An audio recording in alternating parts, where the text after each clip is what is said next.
Info guys, lagi dan lagi akhirnya ini gebrakan fresh. Info berita yang dari dulu gua tunggu-tunggu banget nih. Donald Trump klaim hentikan 8 perang. Saya pembawa perdamaian. Anjing, tiba-tiba ngaku perdamaian. Setelah pangkalan US dibom, Trump minta Qatar bujuk Iran berdamai. Ekspresi Trump jadi sorotan pasca serangan ke Iran tapak loyo dan gelisah. US kewalahan Trump ngemis minta stop perang ke Iran di luar prediksi. Gimana nggak di luar prediksi? Petinggi intelijen US aja pilih mundur karena ya tujuan Trump nggak jelas gitu. Masih banyak lagi. Sampai-sampai kampus top dari US dari dulu pro Palestina guys. Gue udah riset juga sama temen gue yang mahasiswa US dan lumayan valid dan anggota DPR. Terus ini sih lucu. Trump minta 2 anggota Kongres Muslim dideportasi. Sampai-sampai pensiunan perwira angkatan darat sampai speak up, kalian harus menghentikan dan mengakhiri perang di Gaza. Dan ini info terbaru lagi nih.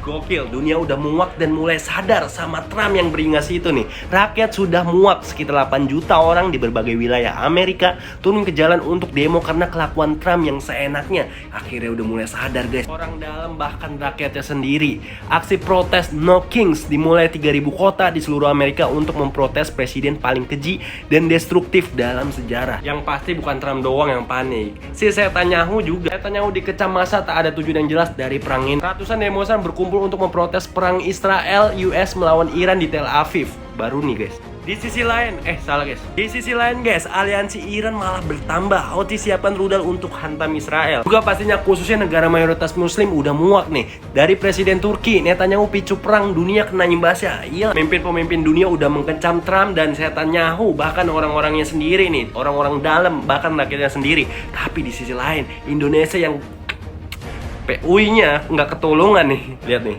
sok pejuang Iran. Demo-demo gitu buat apa?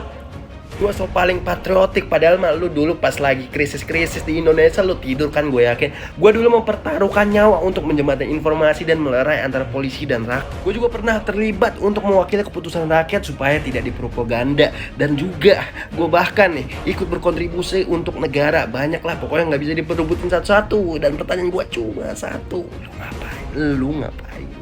Gue cukup viral ya di Facebook, banyak yang hujat Islam akar permasalahan di dunia. Bravo Israel dan Amerika.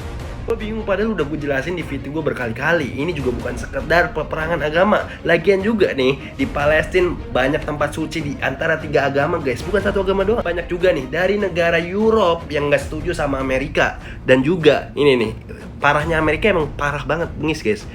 Nih, mahasiswa asal Cina dicabut visanya karena mendukung Palestina. Gue jadi keinget orang Israel yang play victim, padahal udah kerekam video jelas dia nggak diapa-apain tapi play victim guys, gila.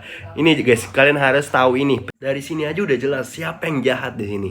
Heboh penampakan ribuan burung gagak gelapkan langit Tel Aviv di Israel. Sedangkan pemakaman korban di Gaza jadi perhatian usai dipenuhi bunga bermekaran pada Jumat. Baru banget nih. Gue bingung sama orang-orang kaya begini. Apakah udah dibayar pakai ini? Apakah udah dipenuhi kebencian? Dan juga ada beberapa nih yang sesama saudara juga gak mendukung. Buat apa gue dukung juga? Gak ada pengaruhnya. Nah ininya, barusan gue udah jelasin. Trump, Israel, semuanya tergantung dari pemimpin. Tidak ada yang berkuasa kalau tidak ada yang lemah. Tidak ada presiden kalau tidak ada rakyat. Jadi suara kecil rakyat bisa jadi besar kalau kompak. Suara dari dulu kita juga itu bagian dari sejarah. Karena suara-suara kecil kita lah yang menggerakkan sejarah, yang menggerakkan orang yang berkuasa untuk menghentikan kebiadaban ini guys. Semangat buat kalian yang selalu jihad guys.